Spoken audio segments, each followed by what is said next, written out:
Hello दोस्तों, कैसे हो? आपका स्वागत है त्रिपान स्टडी सेंटर में। आज जो हम करने जा रहे हैं ज्योग्राफी के चैप्टर, यानी ज्योग्राफी जो भूगोल है, ये अत्यंत महत्वपूर्ण चैप्टर होने वाला है क्योंकि इसमें हम भूगोल के विषय में बहुत ही विस्तार पूर्वक चर्चा करेंगे। चलिए देखते हैं हमारा आज टॉपिक क्या है।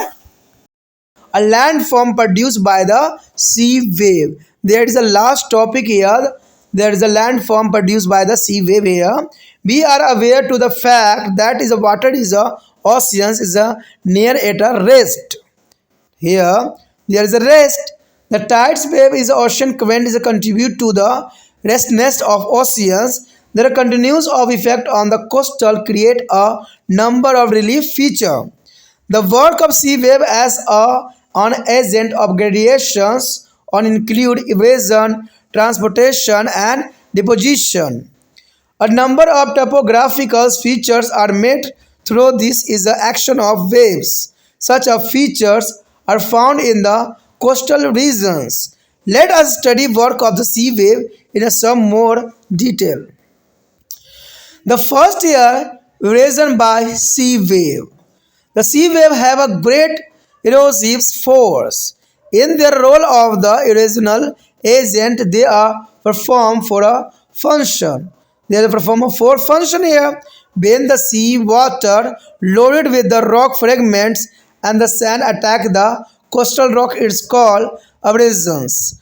The rock particle is present in the water hit against each other and break into the progressively smaller particles. This process is called adhesions. And thirdly, there is the broadenings. Broadenings is a crack and the scrapes in the slip along the coastal due to the attack of the sea wave is called hydroelectric action. The rock made of the limestone are subjected to the solution actions by their sea wave. All this is a process help in a formation of new features on the coastal margins. The next is landform produced by the sea wave erosion. The wave like a stream eroded of coastal rock with the help of the rock fragments present in the water. Due to the continued erosions by the waves, the coastal lines keeps retracting and number of topographical features are formed in the process. Some of the important features made through the sea wave erosion and mentioned here. The first here, sea cliff. The sea cliff here, the maximum impact of the sea wave is absorbed on the lower part of the coastal rock and consequently there is a lower part of the rock is eroded is a more rapidly than the upper part. This result in the formation of the hollow under to rock and with their passage of the time the excavations in the lower part of the rock keep on becoming larger. Here show the sea cliff. There is a cliff here this side and body grabs sand here and the sea. The analysis as a growing here. There is the most important diagram here show. The upper part of the rock is thus the left projecting out to about the sea. After some time, this projecting part fall into the sea under its own weight. As a result, a vertically wall is left. This vertically wall is called a cliff. In India, a number of sea cliffs are found along the Konkan coastal of India. There is a most important. And next point here, sea caps. Sea caps here, when the upper part of the coastal rock is hard and the lower part is very soft. The erosion is not uniform. The lower part of the rock is such as a circumstance is eroded much faster than to the upper part. Due to the differential erosion is a hole is created in the lower part of the rock. When the wave found against the hollow airs present in the hollow get compressed. When the wave come out of the hole, there is a pressure on the air is also released and it is expand. Due to the continued compressions of the air in the hollow, there is a rock are subjected to the great pressure and the break. In this process, the hollow is the lower part of the rock keep on the enlarging with Passage of the time there are tend to form of caps and they're known as the sea cap. Formation of the cap depend upon the nature of the coastlines and force of the wave. There is the most important and important here sea arches. When a part of coastal extends to the same distance into the sea and the sea wave working from a opposite direction and cut a path through the sharp rock. In the initially stage, the passage is a narrow hall, but it is a enlarged into the bordered arch. These bordered doors, like a feature, is called either sea arches or natural bridge. There is a most important sea arches. The next here, sea track. When the roof or on the arch is broken by erosion or under its oven weight or due to any other reason, a part of the original rock remain standing as the solitary marks. It may be the rock forming the side of arch. This type of feature is called a sea stack. Stack are of a number of types depending upon their shape and the nature of the rocks. Sometimes they take the shape of islands, but such islands are not a permanent. A small underwater stock known as the stumps. Here the show the diagram a topographical feature made through their wave erosion. There is a most important here show the stacks, stumps, there is the wave, natural arts. There is a most important diagram here. The next here, a transportation by sea wave. Sea wave is the currents or tides are main agent of transportation of the eroded material in the coastal region. However, the role of wave is more important in the connection with the formation of coastal relief features. The materials deposit on the coastal by the rivers and glacier, etc. It is removed and transported by the wave. Transportation by the sea wave is carried out in the two-way. The first year, removal and transportations and toward the sea and of the materials deposited by the rivers, etc. on the coasts. And second year, carrying of the materials found in the sea to a coastal area. During this process, the ocean's materials like pearless, conchs, and other shaded through there to the coastal. There is the most important pearless here. The next here are deposition by the sea wave. The sea wave are helpful in the deposition of the material eroded from the coastal area. Oceanic is equivalent are there also helpful in the deposition of the transported material. Deposition of the materials along the coastal is selective. The large particles are deposited first, therefore they are found near the coasts. On the other hand, the finished particles are deposited the last and they are deposited generally away from the coast. This selective deposition is sometimes altered to the affected by a change in the intensity of force of the wave.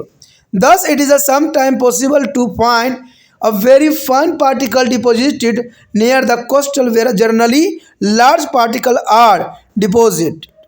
A number of the topographical features are formed due to the deposition by wave and current. Some of the topographical features are discussed here. The first here, beach. The most of the materials eroded and picked up by the wave is a deposit near the coast. Due to this deposition, there is sea become a shallow and a part of the coastal area is raised above the water level. This arise is a protection is almost like a flat plan of the platform formed of the graves and sand. This type of depositional feature along the coast is called a beach. The beaches are center of the tourist attraction. The beach are centers of tourist attractions. The Marians Beach of their Chennai and Columbus Beach of the Thiruvananthapuram are the famous beach of the India. There is the most important for UPSC exam. There is the marine beach here found at the Chennai, and the Kovalam beach is found at Thiruvananthapuram. That is the most important here. The next year, sandbar. Sometimes the deposit of the sand and waves let down by the wave and current from to embankment is the separating shore lines from to sea. They thus the very barriers between the sea and the mainland. Such a deposit are called sandbar. They sometimes is a pose a difficulty in the is navigating. Here show the diagram a sandbar and spirit. There is the most important diagram show the is a ballistic sea and spirit and gustodons dashing and erosions bar the lagoons and the lagoons is a memoir. There is a sandbar is a spirit is the most important here. The next here is speed. Speed here when one end of the bar is attached to the coastest and other extend into the sea. It is a call to the spirit. These spirits are formed by the accumulation of the material both by the wave like sand and gravel. That is the most important here. The next is a lagoon. Lagoon here, sometimes due to the deposition of the wave and currents, both the end of the bar join to the enclosed part of the sea water between to the coastest and the bar. This enclosed part of the sea from a lake of saline water, and this saline water lake is called a lagoon. Here show the diagram of the map showing the famous lagoon of India. That is the most important here. Is a Pickles Lake, India, Arabian Sea, Bay of Bengal, Checkers Lake, and there is a Barabanth Lake and the Kerala Tamil Nadu. That is the most important. So here the lagoons in India. Sometimes the lagoons are formed due to the wave of erosion also. That is the most important. Sometimes lagoons are formed due to the wave erosion also, and the lagoon is a generally is the connected with the sea through a narrow passage.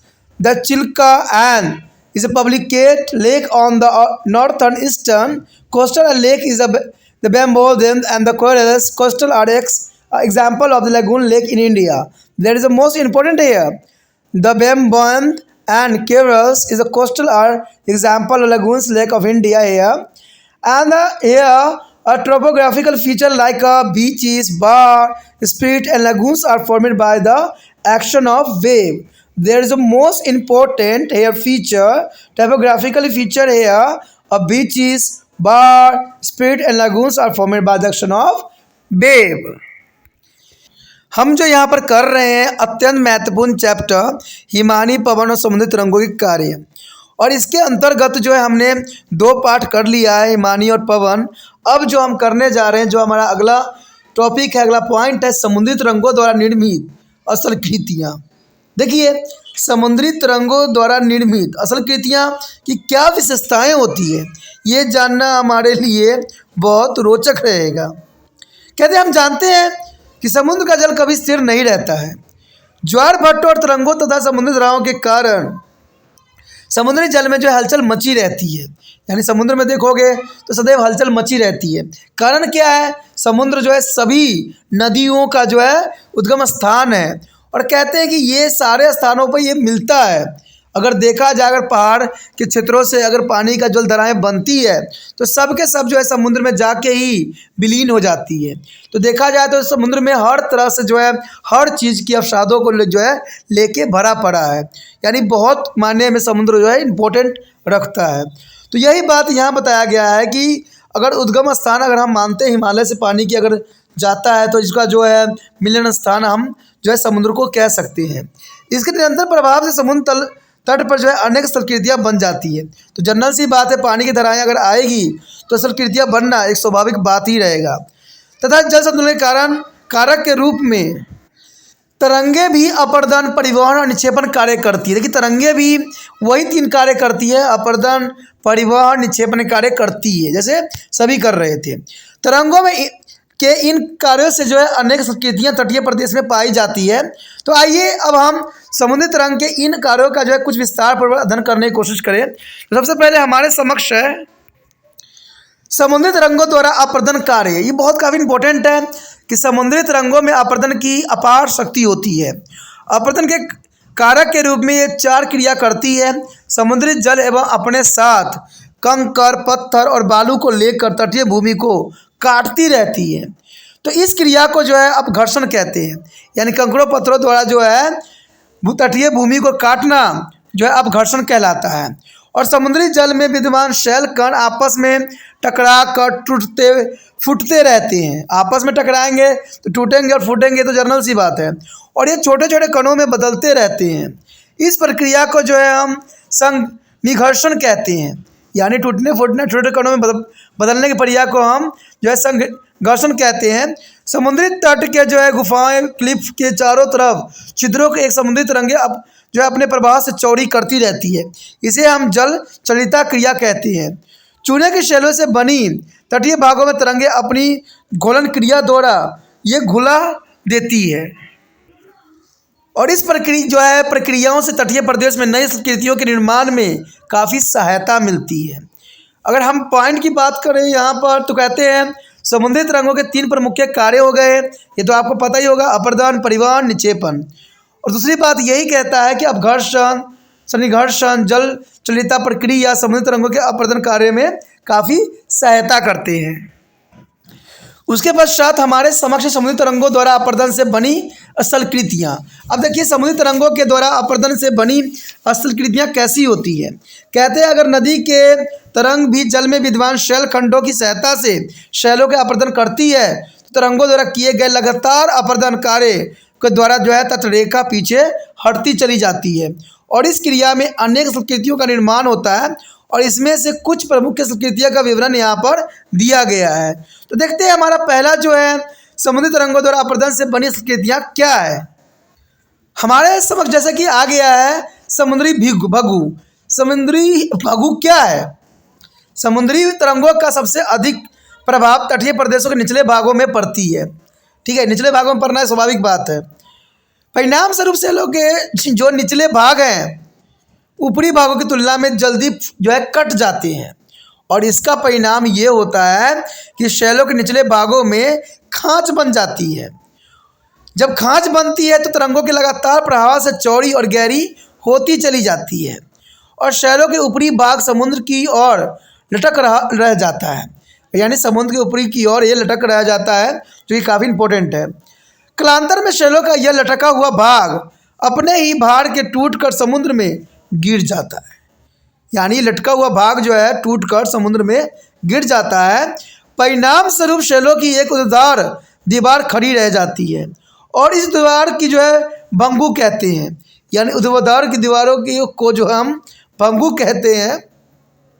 और भारत के कोणार्क तट पर अनेक समुद्री भंगु पाए जाते हैं। देखिए भारत के कोणार्क तट पर जो है अनेक भंगु पाए जाते हैं। यहाँ पर आप देख सकते हो कि समुद्री भंगु जो है बने हुए हैं, जिसमें आप साफ शब्दों में देख सकते हो खांचे जो बने गए हैं, कुटका बन गए हैं, सेलखंड बन गए हैं और रेत की जो है बिछा हुआ है। और इसके पास आप देख सकते हो कि समुद्र की लहरें जो है इस पर प्रभाव डाल रही है। तो ये डायग्राम भी आपको काफ़ी कुछ समझाने के लिए पर्याप्त है। उसके पश्चात हमारे समक्ष है समुद्री गुफाएं। कहते हैं समुद्री गुफाएं, ये भी बहुत रोचक वाली बात लग रहा है कि जब समुद्री तट की जो है शैलों की ऊपरी भाग कठोर हो और निचली भाग मुलायम हो तो अपरदन सब जगह एक सामान्य नहीं होता है। ऐसी परिस्थिति में शैलों का निचला भाग ऊपरी भाग की अपेक्षा बड़ी जल्दी कट जाती है। असामान्य अपरदन के कारण शैलों का निचला भाग खोखला हो जाता है और तरंगे जब इस खोखले भाग पर प्रहार करती है तो खोखले स्थान में भारी वायु दाब बन जाती है और यह फैल भी जाती है। खोखले भाग पर वायु के निरंतर दबाव पड़ने से शैल जो होती है टूट जाती है और इस प्रक्रिया में शैलों के निचले भाग के ये खोखले स्थान बढ़ते ही रहते हैं। कहते हैं कालांतर में ये गुफाएं का रूप ले लेते हैं धीरे धीरे, यानी काफ़ी समय के बाद ये गुफाओं का रूप ले लेते हैं।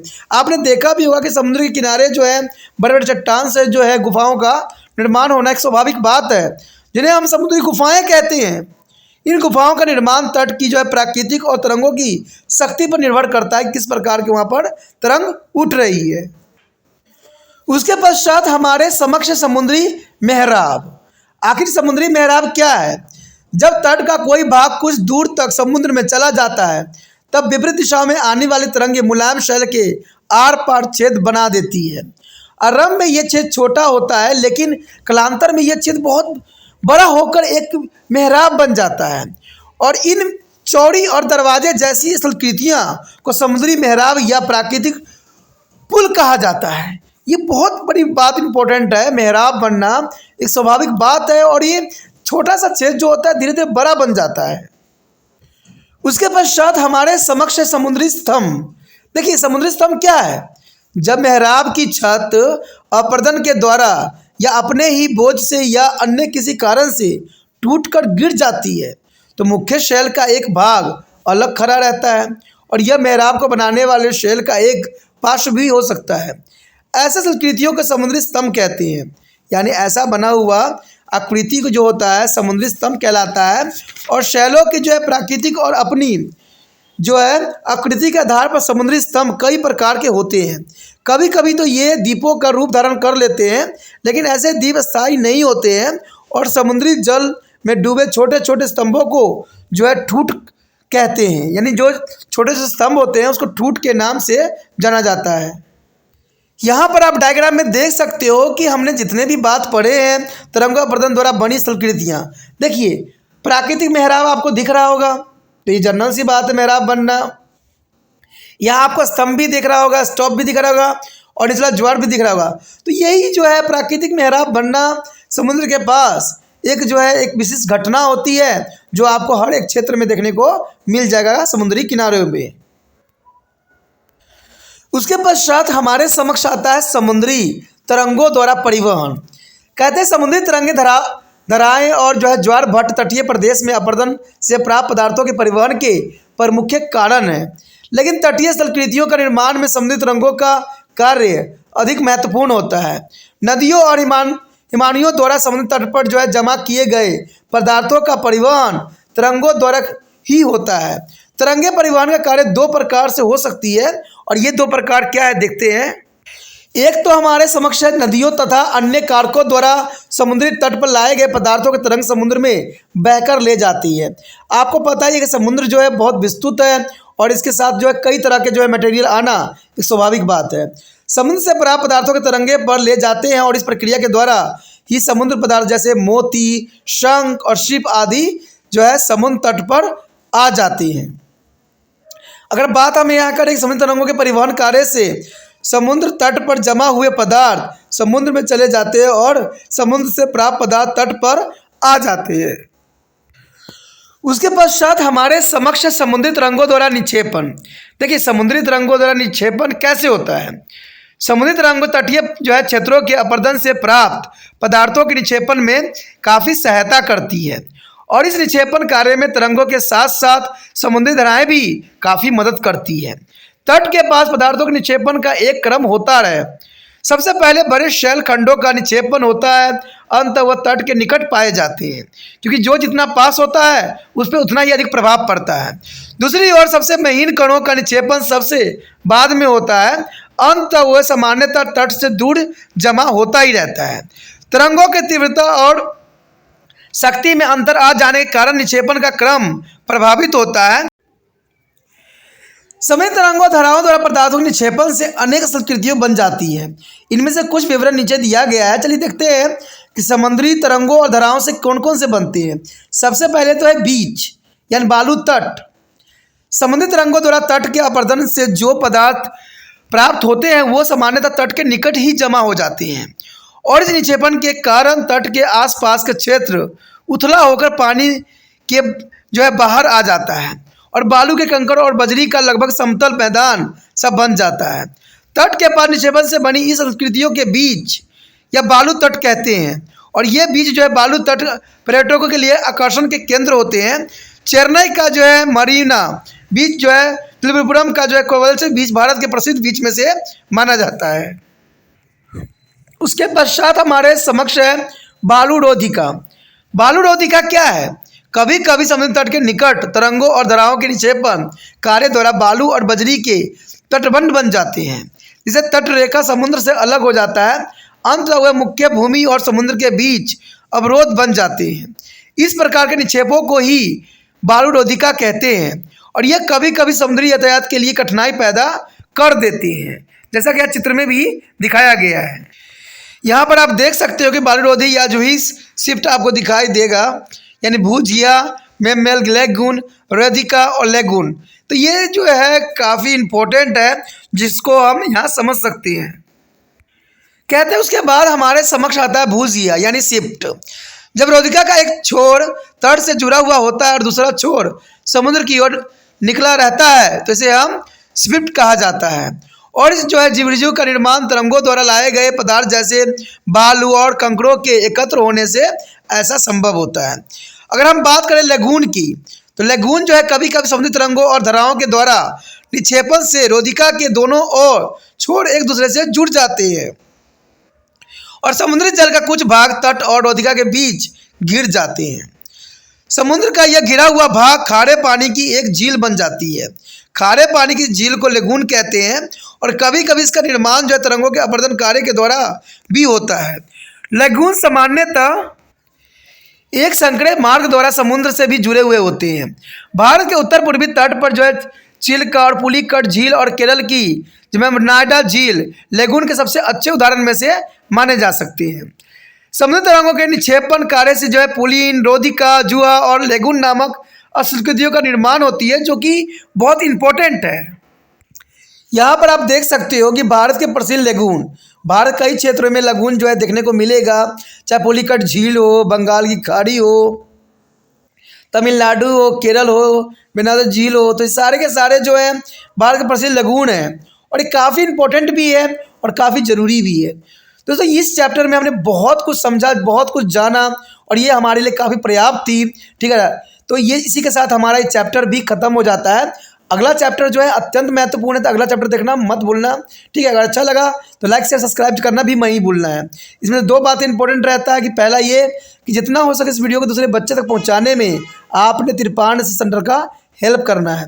दूसरी बात यह है कि पहली बार वीडियो देख रहे थे, चैनल को सब्सक्राइब करके सेव करना भी जरूरी है, तभी जो है आगे आपको जो है अगला वीडियो का नोटिफिकेशन मिलेगा।